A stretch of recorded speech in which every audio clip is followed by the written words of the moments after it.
Day 4 began with a stop at the Ardennes Abbey Memorial. Once we had spent some time viewing the area, Rick Hillier spoke about the tragic events that took place here. Ladies and gentlemen, when we come here, oftentimes with our little tour group, what we'll do is bring a little bag of real maple leaves from Canada, and then we'll read out each name just to make sure that we don't forget these guys. And then somebody from around that area will, if they're from that area, will lay their name down. But we obviously can't do that this morning. But it's just interesting how the fate of war can drive things. Right on the night of 6 June.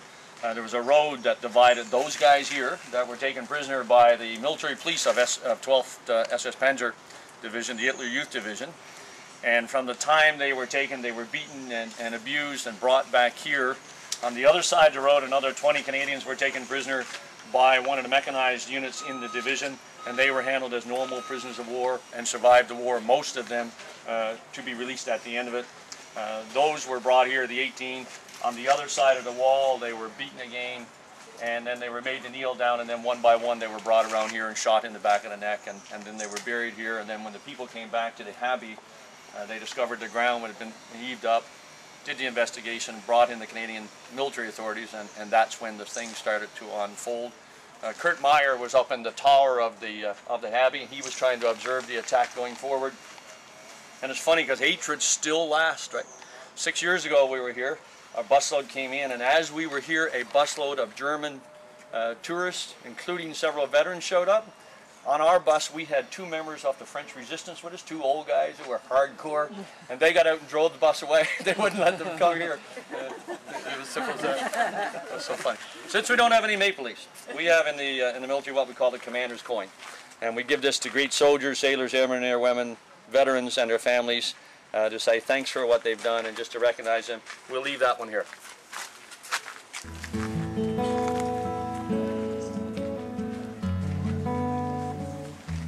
With somber hearts, we next headed to Juno Beach and the Juno Beach Centre. Whilst you're here, and you'll get a chance, there's many cornfields around the Canadian War Cemetery there. We collect them. Juno Beach was one of 5 beaches of the Allied invasion of German-occupied France in the Normandy landings. Taking Juno was the responsibility of the Canadian Army on June 6, 1944. The beach was defended by 2 battalions of the German 716th Infantry. When operations on this front were ordered to a halt at 2100 hours, the Queen's Own Rifles of Canada had reached its D-Day objectives. The 3rd Canadian Infantry Division had succeeded in pushing further inland than any other landing force on D-Day.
Our next stop was at the Juno Beach Nan sector. Once again, our travelling companion Rick shared his wealth of historical knowledge. Back in 2005, as we committed into Afghanistan, I started saying very publicly, very frequently, when a Canadian soldier, when Canada's sons and daughters walk on dirty, dangerous, dusty trails, you know, thousands of kilometers from home, Canada's moms and dads had better walk with them. And otherwise they can't do their job. And Natalie and her team took that little thought process, and they, of course, took it a whole step further and ended up with that beautiful commercial, in fact, for Juno Beach and what happened there.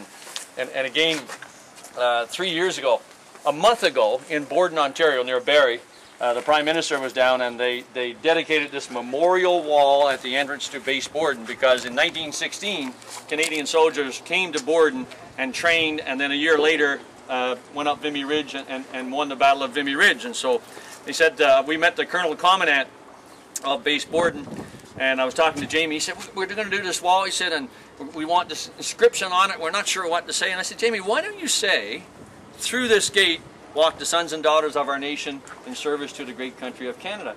He said, oh, that's great. And so a month ago, when the Prime Minister dedicated the wall, guess what was on the wall? Through this wall. So it's pretty incredible. You could have a difference, eh? It's kind of funny. You know, James felt that it would be worthwhile to see the blockhouse, as it's called here, one of the bunkers that was built. And as somebody mentioned, it looks like it's pointed the wrong way. It's not. That's how you do business. If you point all that open space out to sea, then you're going to die, because the destroyers and the battleships that are coming ashore, or the tanks that get on shore, are going to shoot directly into you. And if you can see it, you can shoot at it. If you can shoot at it, you'll kill it. So what you do is you put it this way. We call it enfilade. So you don't want to be shooting outwards. You wait till the enemy comes ashore, from your point of view, the enemy, and then you shoot into their flanks as they pass you by. And it doesn't matter how many destroyers you get out on the other side, they're not going to penetrate that reinforced concrete whatsoever. This blockhouse was a particular needle in the side of Canadian soldiers coming ashore, and it took 4 tanks to close up on it and put round after round after round into it, and finally either deafen or incapacitate or kill or wound the crew that were manning this cannon right here. Can you imagine what that cannon would do, firing a projectile that goes out at probably 3/4 of a mile a second and hits the side of a tank, which is the least heavily armored part of a tank, the sides or the rear. The front part is always more heavily armored, so if you can shoot them in the side, it's the most wonderful thing of all if you're trying to take somebody out. And if you hit troops that are advancing from the flank, it is always more disconcerting psychologically than it is being shot at from the front, even though nobody wants to be shot at from the front either. So this was a real nemesis to our Canadian soldiers who came ashore, and it took an extended fight actually to close with it and knock it out, because as soon as you come to attack this one, then a machine gun nest up there would open up on you. You attack that one, another one in there would open up on you, and then mortar fire would be falling in, artillery fire falling in, and so it was a violent place to be, and that's how the Germans defended. And to think that our Canadian soldiers, carrying that 66 pounds of equipment, after being seasick for 2 hours on those 6-foot waves, came ashore here and took all of that out in 4 hours, and then moved on inland, and the North Nova Scotia's got to within a kilometer of Carpet Cay Airfield, and that was an incredible accomplishment, and makes one proud to be Canadian, doesn't it? Leaving this area, we journey further up Juno Beach to stop at the Canada House Memorial. This was the first home liberated by Canadian forces during the D-Day invasions. It remains much as it did that day in 1944. In the bottom part, so it got beaten up pretty badly as a house on the morning of 6th of June, but they took it very quickly. But the Queen's Own Rifles, in doing that, lost more than 200 of their soldiers. Probably about half of them were killed right in the vicinity around here in that fight. Took a lot of prisoners, started their business of killing the German army right here. And the family that owns it now, he is the grandson of the guy who owned it in 1944. And as was mentioned by James, you know, this is a memorial to Canada, to Canadians here. They love Canadians. We were here on this. We come here every year during the 6th of June if we can, and they must have had 1,000. They have open house on 6th June, and they have a little association in the village that makes coffee and serves it and cleans up and entertains people and hosts them, and they must have had, I don't know, 1,000 to 1,500 people. From far and wide, O Canada, we stand on guard for thee. God keep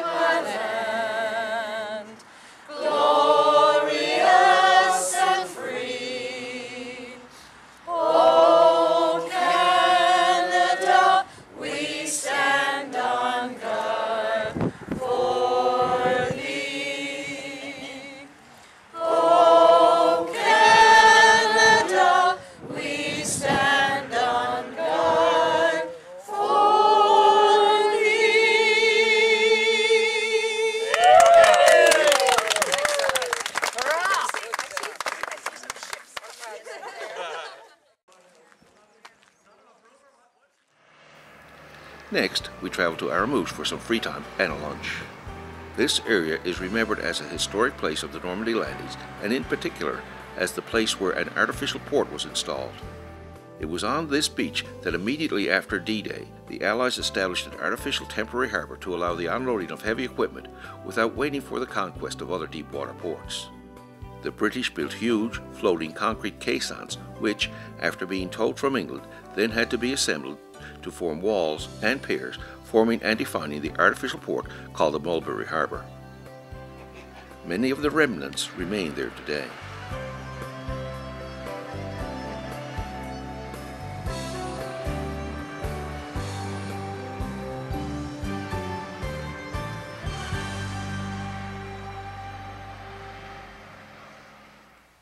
Our final stop on day 4 was at the Beny-sur-Mer Cemetery, where under the rain our group performed an act of remembrance and laid a wreath to honor the dead.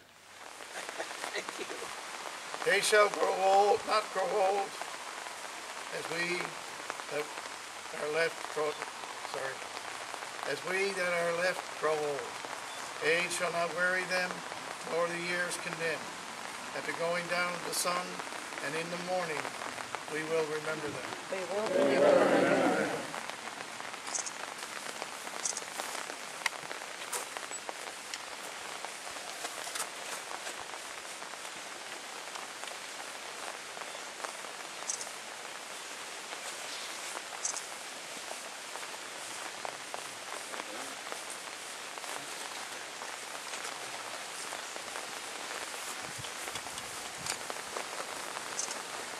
Remember me when I am gone away, gone far away into the silent night, when you can no more hold me by the hand, nor I half turn to go, yet turning stay.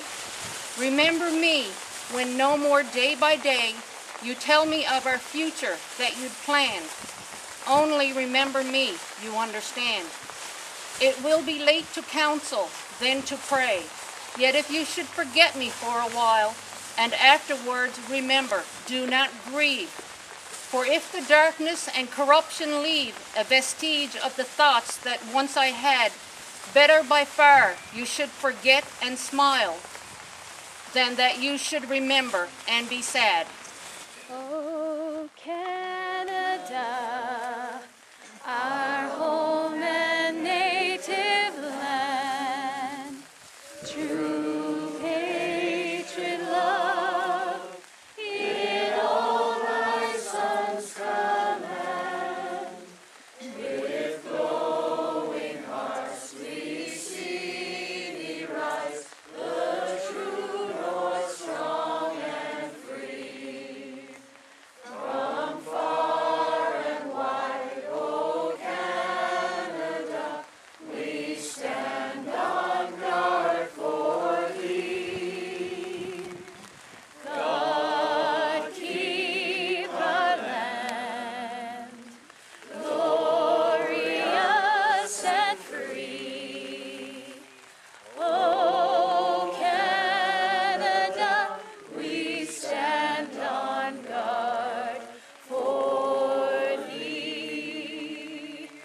O Canada, we stand on guard for thee.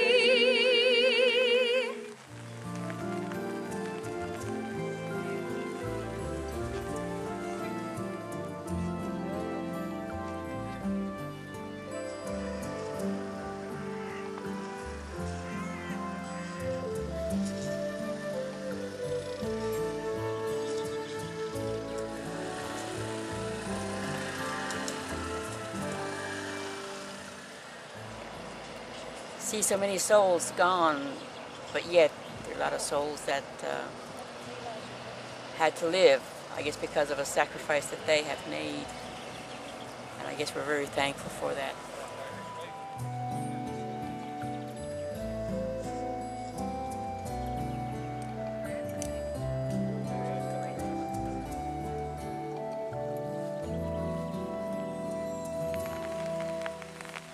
They're all so young. Day 5 began as we traveled to the Sever Communal Cemetery in Rouen.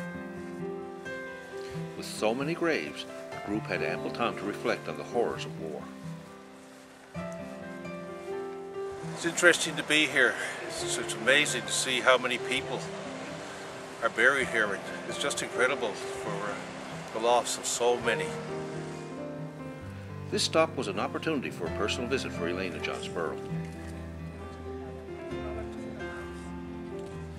He was born in Buttercove, Trinity Bay. He was a young fisherman, joined the Newfoundland Regiment, and sailed off, of course, for France in the fall, actually, of 1916. Got to the front, and he volunteered as a stretcher bearer. And during one of the times he went out into no man's land to bring in the wounded, he was shot in the thigh and brought to the hospital here in Rouen. And he hemorrhaged so much they had to remove his leg, and the next morning he passed away. I always wanted to come to see it, right? Never thought I'd ever get here. Never.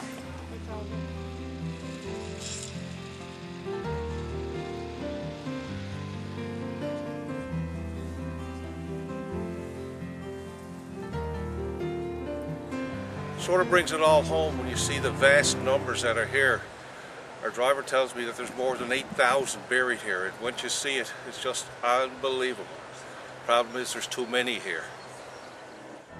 Our next stop was in the town of Amiens. Here we had some free time and a chance to visit the historic Amiens Cathedral.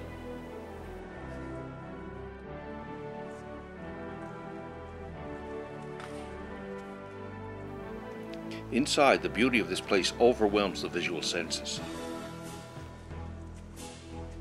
Medieval cathedral builders were trying to maximize the internal dimensions in order to reach the heavens and bring in more light.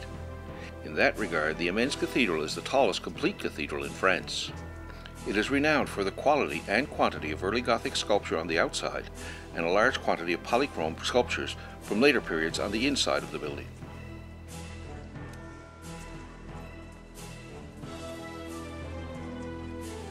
Inside, there are two areas dedicated to Newfoundlanders who fought in the First World War. Many of the regiments and countries and dominions, in fact, after the war, erected things to remember their soldiers and the units who fought here in the Amiens area, but particularly here in the cathedral, around which soldiers from every single nation and dominion marched, fought, sometimes many times during World War I. This was the center of the trench warfare, and the Allied armies moving, the German armies moving. And so we have plaques to Canadian regiments, to Australian forces, to New Zealand forces, to French forces, and here on the wall next to us, to Newfoundlanders who fought in and around this area. It's incredibly moving. To the glory of God, to the honor of the island, and to the enduring memory of those of the Newfoundland contingent who fell in the first battle of the Somme. Behold, this stone shall be a witness unto us. Joshua 24:27. It's beautiful. Thank you. Even when I went to the Vatican and all that, like I had to kind of hang on to something because it's just like the whole, I couldn't even sit there. This is like the whole building kind of fall on me. Leaving Amiens, we traveled to the first of our 5 Caribou Memorials. Our first stop was the memorial in Guedecort. During the Battle of the Somme, the town of Guedecort had compromised one of the most distant objectives for the British drive that opened on September the 15th, 1916. On October the 10th, 1916, the Royal Newfoundland Regiment and the 1st Essex Battalion were brought into the lines that ran through and around the northern edge of the village. From there, on October the 12th, the 2 battalions attacked the German front line hill trench behind a creeping barrage and engaged in hand-to-hand fighting, successfully taking the position. Leaving here, we drove to our hotel, and after a short rest, we headed to Arras for some free time and dinner. Each of us looking forward to the next day's events at Beaumont Hamel. For further information on upcoming adventures and other amazing travel opportunities, contact Travel with Derek, a division of E&B Travel Services. Call 709-728-8803 or email dwindsor@tpi.ca.